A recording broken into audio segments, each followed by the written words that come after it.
പുതിയ വീഡിയോയിലേക്ക് എല്ലാവർക്കും സ്വാഗതം. അപ്പോൾ ഇന്ന് നമ്മൾ ഉണ്ടാക്കാൻ പോകുന്ന പുട്ടിൻ്റെ കൂടെയും അപ്പത്തിൻ്റെ കൂടെയും ചപ്പാത്തിയുടെ കൂടെയും കഴിക്കാൻ പറ്റിയ അടിപൊളി ടേസ്റ്റി ആയിട്ടൊരു കടലക്കറിയാണ്. അപ്പം നിങ്ങൾ ആദ്യമായിട്ടാണ് ഈ ചാനൽ കാണുന്നതെങ്കിൽ ദയവായി സബ്സ്ക്രൈബ് ചെയ്യുക. വീഡിയോ കണ്ടുകൊണ്ടിരിക്കുമ്പോൾ ലൈക്ക് ചെയ്യാനും കമൻറ്റ്സ് ചെയ്യാനും മറക്കല്ലേ. കറിക്ക് ആവശ്യമായ കറുത്ത കടല ഞാൻ കുതിർത്തെടുത്ത് വെച്ചിട്ടുണ്ട്. അത് കുക്കറിലേക്ക് ഇട്ട് കൊടുത്തു. അതിലേക്ക് ഇനി 1/4 ടീസ്പൂൺ മഞ്ഞൾപ്പൊടിയും ഒരു 1/2 സ്പൂൺ ഉപ്പും ഇട്ട് കൊടുത്ത് 1 കപ്പ് വെള്ളം ഒഴിച്ചു കൊടുത്ത് നമുക്കിത് വേവാൻ വയ്ക്കാം. കറുത്ത കടലയായതുകൊണ്ട് അധികം നേരം ഇരുന്നാലേ വേവത്തുള്ളൂ. അപ്പോൾ ഏകദേശം ഒരു 5-6 വിസിലെങ്കിലും അടിക്കേണ്ടി വരും. അപ്പോൾ ആ സമയം കൊണ്ട് നമുക്ക് ഈ കറിക്ക് ആവശ്യമായിട്ടുള്ള 1 സ്പൂൺ പെരുംജീരകം, 1 സ്പൂൺ കുരുമുളക്, ഒരു ചെറിയ കഷ്ണം ഇഞ്ചി, ഒരു 4 അല്ലി വെളുത്തുള്ളി, ഇതൊന്നും നമുക്ക് ചതച്ചുകൊണ്ട് വരണം.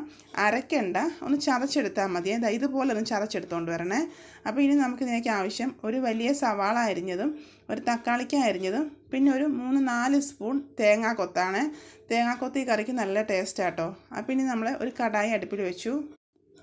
കടായി ചൂടായി. കടായിലേക്ക് ഒരു 2 സ്പൂൺ വെളിച്ചെണ്ണ ഞാൻ ഒഴിച്ചു കൊടുത്തു. ഇനി അതിലേക്ക് ഇട്ട് കൊടുക്കുന്നത് തേങ്ങാക്കൊത്താണ്.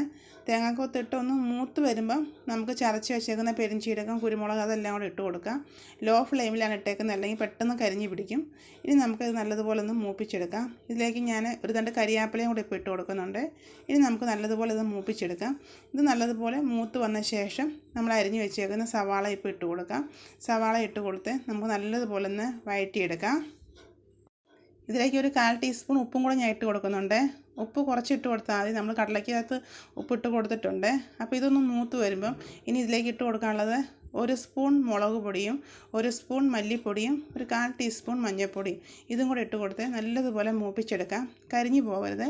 ഇതിൻ്റെ പച്ചക്കുത്ത് മാറുന്നത് വരെ നല്ലതുപോലെ മൂപ്പിച്ചെടുക്കാം. ഇത് മൂത്ത് വന്ന ശേഷം നമുക്കിതിലേക്ക് അരിഞ്ഞു വെച്ചേക്കാൻ തക്കാളിയും കൂടെ ഇട്ട് നല്ലതുപോലെ ഇത് വഴറ്റിയെടുക്കാം. അപ്പം നമ്മുടെ തക്കാളിയെല്ലാം നല്ലതുപോലെ വഴണ്ട് വന്ന ശേഷം ഇതിലേക്ക് നമുക്ക് വേവിച്ച് വെച്ച കടല എടുത്തിട്ട് കൊടുക്കാം. അപ്പോൾ ഈ കടലയിൽ നിന്ന് ഒരു 2 സ്പൂൺ ഞാൻ മാറ്റി വെച്ചിട്ടുണ്ട്. അത് നമുക്കൊന്ന് ഉടച്ച് ചേർത്ത് കൊടുക്കാം. കടല തണ്ട് നല്ലതുപോലെ വെന്തിട്ടുണ്ട് കേട്ടോ. ഇതിലേക്ക് ഞാനൊരു 1/2 ഗ്ലാസ് ചൂടുവെള്ളം കൂടെ ഇപ്പോൾ ഒഴിച്ച് കൊടുക്കുന്നുണ്ട്.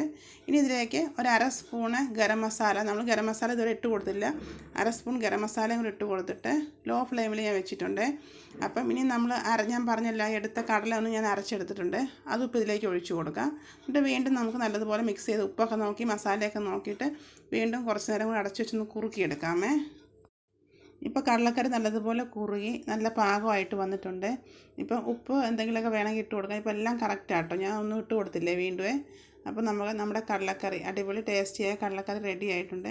ഇതിലേക്ക് ഇനി നമുക്കൊന്ന് കടുക് വറുത്ത് കൊടുക്കണം. നമ്മൾ ആദ്യം കടുക് വറുത്തില്ലായിരുന്നേ. അപ്പോൾ ഞാൻ ചീനച്ചട്ടി അടുപ്പിലോട്ട് വെച്ചു. അതിലേക്ക് 1 സ്പൂൺ വെളിച്ചെണ്ണ ഒഴിച്ച് കൊടുത്തു. വെളിച്ചെണ്ണ ഒഴിച്ച് കൊടുത്ത ശേഷം ഒരു 1/2 സ്പൂൺ കടുക് ഇട്ട് കൊടുത്ത ശേഷം 5 ചുമന്നുള്ളി വട്ടത്തി അരിഞ്ഞത് അതും ഇട്ട് കൊടുത്ത് 2 തണ്ട് കരിയാപ്പിലയും കൂടി ഇട്ട് കൊടുത്ത് നല്ലതുപോലെ മൂപ്പിച്ച ശേഷം നമുക്ക് ഈ കറിയിലേക്ക് ഒഴിച്ചു കൊടുക്കാം. നമ്മൾ നേരത്തെ തേങ്ങാക്കൊത്ത് വറുത്തപ്പോൾ വേണമെങ്കിൽ കടുക് വറക്കാമായിരുന്നു. ഞാൻ അന്നേരം വറുത്തില്ല, അതുകൊണ്ടാണ് ലാസ്റ്റ് വറക്കുന്നത്. ഇനി നമുക്ക് ഇത് കറിയിലേക്ക് ഒഴിച്ചു കൊടുക്കാം. അപ്പോൾ നമ്മുടെ കടലയ്ക്ക കറി റെഡി ആയിട്ടുണ്ട്. പുട്ടിൻ്റെ കൂടെ കഴിക്കാനും അപ്പത്തിൻ്റെ കൂടെ കഴിക്കാനും നല്ല ടേസ്റ്റാട്ടോ. അപ്പോൾ നിങ്ങൾക്ക് ഈ വീഡിയോ ഇഷ്ടപ്പെട്ടാൽ ലൈക്ക് ചെയ്യാനും കമൻറ്റ്സ് ചെയ്യാനും മറക്കല്ലേ. അതുപോലെ തന്നെ നിങ്ങളിത് ഇതുപോലെ ഒന്ന് ഉണ്ടാക്കി നോക്കുകയും കൂടെ ചെയ്യണം കേട്ടോ. അപ്പോൾ എനിക്കിന്ന് ഇത് കഴിക്കാൻ അപ്പമാണ്, പാലപ്പത്തിൻ്റെ കൂടെ ആട്ടോ ഞാനിന്ന് കടലയ്ക്ക കറി കഴിക്കുന്നത്. അപ്പോൾ അടിപൊളി ടേസ്റ്റാണ്.